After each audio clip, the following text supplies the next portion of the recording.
वैसे बीजेपी संसदीय बोर्ड की बैठक में बिहार चुनाव में हार की समीक्षा हुई, लेकिन हार के कारणों को बुलाई बैठक के बाद वित्त मंत्री अरुण जेटली बाहर जब आए तो उन्होंने रटी रटाई बात कही कि हार की जिम्मेदारी सभी की है। साथ ही आसान सा विश्लेषण लोगों को थमा दिया। ये गणित इतना सरल नहीं होगा और इसलिए चुनाव में ये तीनों एक दूसरे का अपना टोटल वोट ट्रांसफर नहीं करवा पाएंगे। वो अनुमान और आकलन हमारा गलत था, वो हम लोग अब स्वीकार करते हैं और बिहार में जो एक विपक्ष की भूमिका हो सकती है उसको हम लोग निभाएंगे। They did campaign on that issue, but that was an incorrect issue. Arun Jaitley भले कहें कि हार की जिम्मेदारी एनडीए में शामिल सभी दलों की है, लेकिन हार के बाद बीजेपी के सहयोगियों ने बीजेपी पर आरोपों के गोले दागने शुरू कर दिए। दिवाली के मौके पर एनडीए के बीच से ही पीएम मोदी और अमित शाह के खिलाफ अपनों के बम फूटने लगे।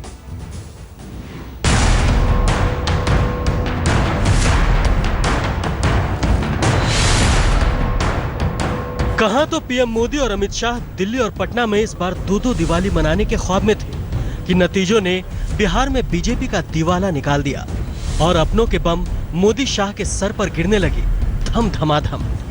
अमित शाह के पाकिस्तानी पटाखे को हार का बम बताकर सहयोगी जीतन राम मांझी ने बड़ा बम फोड़ा। हमारे राष्ट्रीय अध्यक्ष ने कह दिया भाजपा का कि जीत होगी अगर उनकी तो पटाखा छुड़ेगा पाकिस्तान में। निश्चित इसका असर पड़ा है, निश्चित असर पड़ा है। ये दोनों तीनों बात मिल करके माइनॉरिटी हमसे अलग हो गए। रामविलास पासवान के खेमे ने भी मोदी शाह की जोड़ी पर तूफानी बम फोड़ा। चिराग पासवान के दिल का शोला भड़क उठा और उन्होंने सीधे कैंपेन पर अपना बम फोड़ा।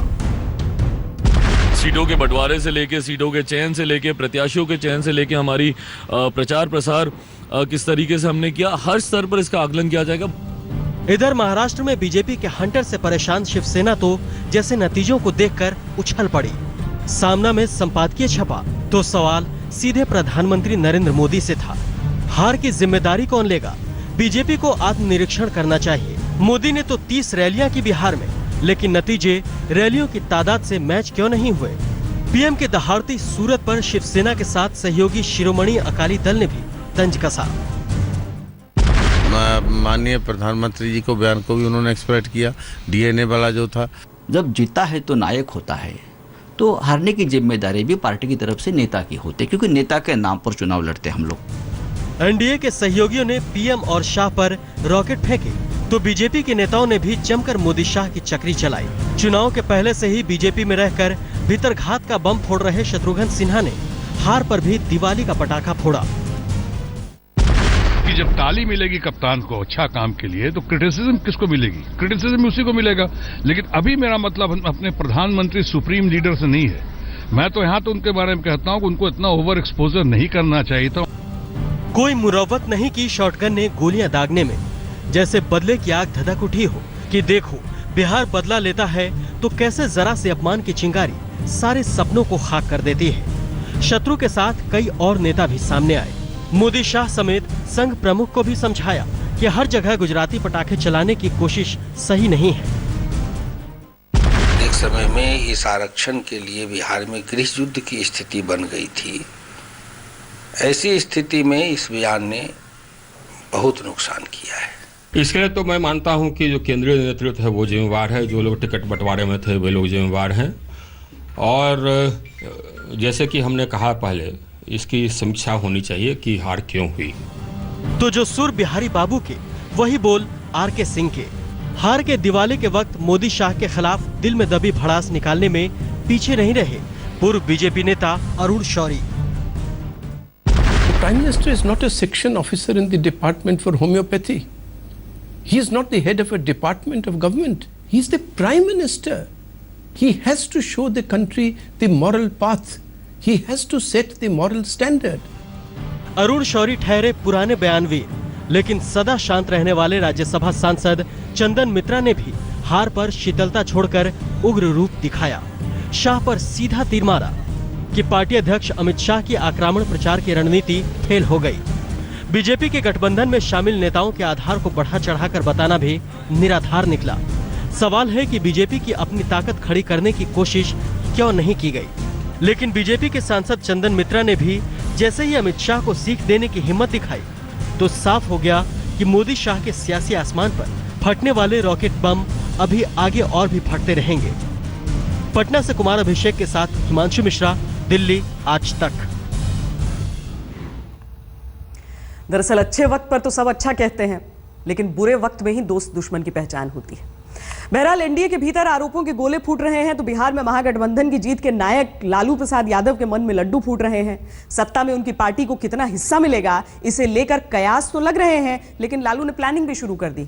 इस बीच लालू यादव के समर्थकों ने 178 किलो के लड्डू का भोग लगाकर अपनी खुशी का इजहार किया तो लालू का दिल भी खुश हो गया। बिहार में जीत की खुशी इतनी बड़ी कि लालू समर्थकों का चेहरा झूम झूम जाए, तो जितनी बड़ी खुशी उतना बड़ा लड्डू लेकर लालू प्रसाद यादव के पास पहुंच गए महागठबंधन के समर्थक। महाजीत पर महालड्डू का भोग, 178 विधायकों पर 178 किलो का लड्डू। जैसे बारात को निपटाकर पूरे इत्मीनान से घर के मालिक बैठे हो, वैसे ही मिजाज में दिखे लालू प्रसाद यादव। कुर्सी पर पालथी मारे, कभी इधर आवाज तो कभी उधर। अरे रास्ता छोड़ो भाई, घेर कर खड़े होने वालों, 178 किलो का लड्डू है, जरा थामो देखो।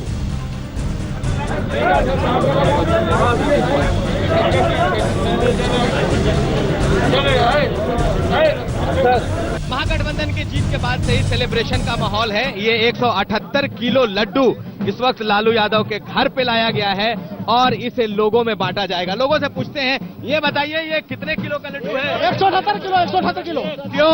178 किलो ने जीती इसलिए 178 किलो। आपका क्या करेंगे?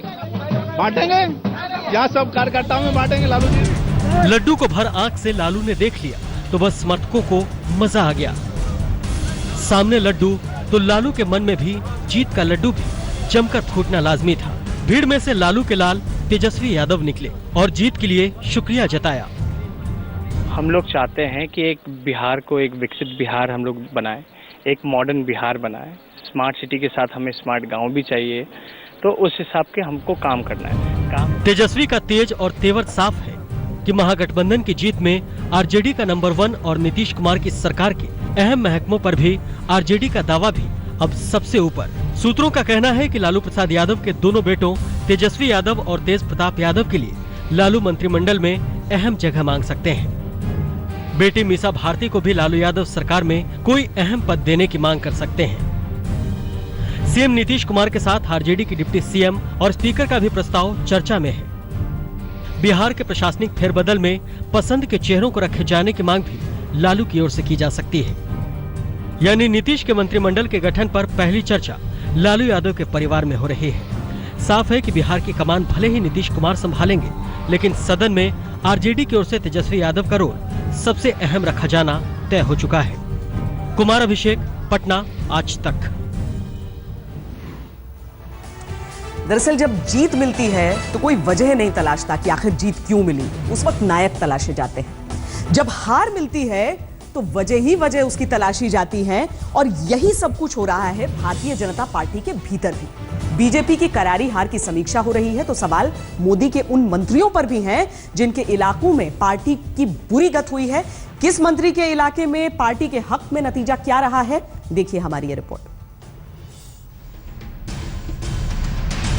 बिहार के ये 7 दिग्गज नेता प्रधानमंत्री नरेंद्र मोदी के मंत्रिमंडल में हैं, यानी बिहार का किला फतह करने की जिम्मेदारी मोदी के साथ इन बिहारी मंत्रियों की भी थी। लेकिन चुनावी नतीजों ने बता दिया कि इन मंत्रियों का अपने ही इलाके में डिब्बा लगभग गुल रहा। चूंकि रविशंकर प्रसाद राज्यसभा में हैं, लिहाजा बिहार की जमीन पर फिलहाल उनकी कोई विधानसभा नहीं कही जा सकती।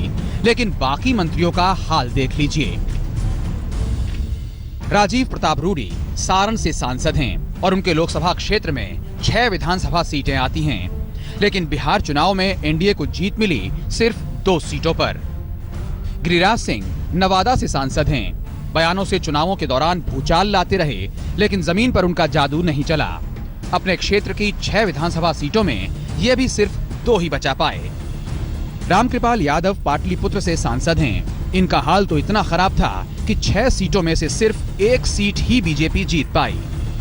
रामविलास पासवान हाजीपुर से सांसद हैं। उनकी पार्टी एनडीए का न केवल अहम हिस्सा थी, बल्कि ज्यादा सीटों के लिए उन्होंने खासा मोल भाव किया। लेकिन जब एनडीए को जिताने की बारी आई तो वो अपने क्षेत्र में भी एनडीए को सिर्फ 2 ही सीटें जिता पाए। उपेंद्र कुशवाहा काराकाट से सांसद हैं। अपनी राष्ट्रीय लोक समता पार्टी को ज्यादा सीटें दिलाने के लिए खासी मगजमारी की, लेकिन जब जमीन पर जिताने की बारी आई तो इनका डिब्बा भी गुल हो गया।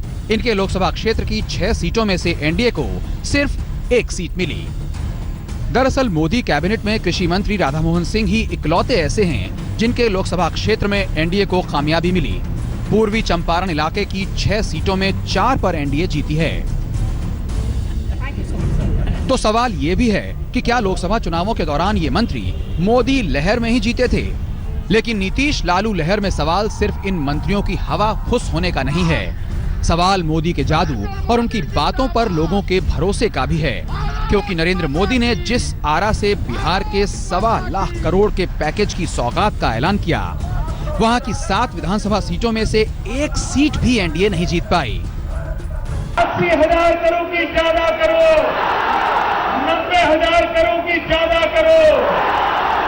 दिल्ली सरकार 1.25 लाख करोड़ रुपए का। इतना ही नहीं, मोदी ने पहली रैली की, वहां जबरदस्त भीड़ जुटी, लेकिन वहां की 6 सीटों में से सिर्फ 2 सीटें ही एनडीए जीत पाई।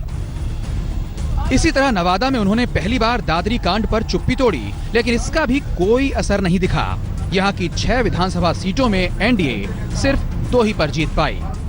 तो क्या इसका सीधा मतलब यही है कि नीतीश लालू लहर में न मोदी लहर ठहर पाई और न बिहारी मंत्रियों की अपनी जमीन पर पहुंच का फलसफा काम आया? कुमार अभिषेक, पटना, आज तक। दरअसल मतलब तलाशने में एक बहुत बड़ा पेच है, वो ये कि बाहुबलियों की बड़ी संख्या में वापसी हो गई है बिहार विधानसभा में। बहरहाल, युद्ध क्षेत्र में बैलिस्टिक मिसाइल के लिहाज से भारत ने बड़ी कामयाबी हासिल की है। अग्नि 4 मिसाइल 4000 किलोमीटर के दायरे में दुश्मनों को थर्राने लगा है। अग्नि मिसाइल के साथ देखते हैं तमाम दूसरी अहम खबरें।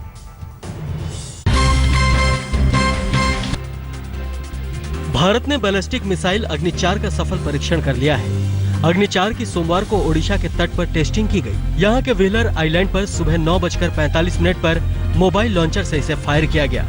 इस मिसाइल की मारक क्षमता 4000 किलोमीटर तक है। इसके कामयाब टेस्ट से अब पाकिस्तान और चीन भारत की जद में होंगे।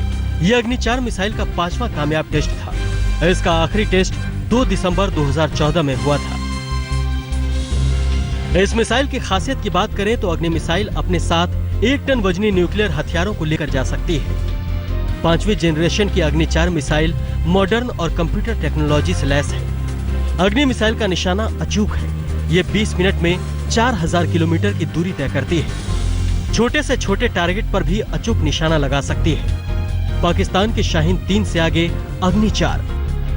आज टेस्टिंग के दौरान डीआरडीओ के साइंटिस्ट और डिफेंस मिनिस्ट्री के एडवाइजर जी सतीश रेड्डी भी मौके पर मौजूद थे। पिछले हफ्ते ही आर्मी ने राजस्थान के पोखरण में ब्रह्मोस सुपरसैनिक क्रूज मिसाइल का टेस्ट किया था। केंद्र सरकार ने संसद का शीतकालीन सत्र 26 नवंबर से 23 नवंबर तक बुलाने का फैसला किया है। सूत्रों के मुताबिक गृह मंत्री राजनाथ सिंह की अध्यक्षता में मंत्रिमंडल के संसदीय मामलों की समिति की सोमवार को ही बैठक में ये फैसला लिया गया। सरकार को इस सत्र में जीएसटी विधेयक, अचल संपत्ति विधेयक, भूमि अधिग्रहण विधेयक सहित कई महत्वपूर्ण विधेयक पारित कराने होंगे। लेकिन ऐसी संभावना है कि बिहार चुनाव में भाजपा सहित एनडीए की भारी हार के बाद राज्यसभा में अल्पमत सरकार को विपक्ष के और तीखे विरोध का सामना करना पड़ेगा। इसके साथ ही असहिष्णुता को लेकर अवार्ड वापसी के मुद्दे पर भी संसद में भारी हंगामा होने के आसार हैं। और आइए अब आपको बताते हैं कि खबरदार देखो सोना जीतो कॉन्टेस्ट के विजेता कल के कौन है। कल पूछे गए सवाल के विजेता हैं मनमोहन हीरा नंदानी, जो कि दिल्ली के मालवीय नगर के रहने वाले हैं। बहुत बहुत मुबारक हो मनमोहन जी आपको ये सोने का सिक्का। और आज का सवाल अब हम आपसे पूछ लेते हैं। आज का सवाल है, बिहार का नया मुख्यमंत्री कौन होगा? आपके 3 ऑप्शन हैं, ए नीतीश कुमार, बी सुशील मोदी, सी अशोक चौधरी। उठाइए अपना mobile phone, right message option में जाकर टाइप कीजिए खबरदार, स्पेस देकर अपना जवाब ए, बी या सी और 52424 पर भेज दें। एक लकी विजेता को हर रोज सोने का एक सिक्का जीतने का मौका मिलता है। कल शाम 7 बजे तक आप अपने जवाब भेज सकते हैं। खबरदार में आज के लिए इतना ही। ब्रेक के बाद देखिए विशेष।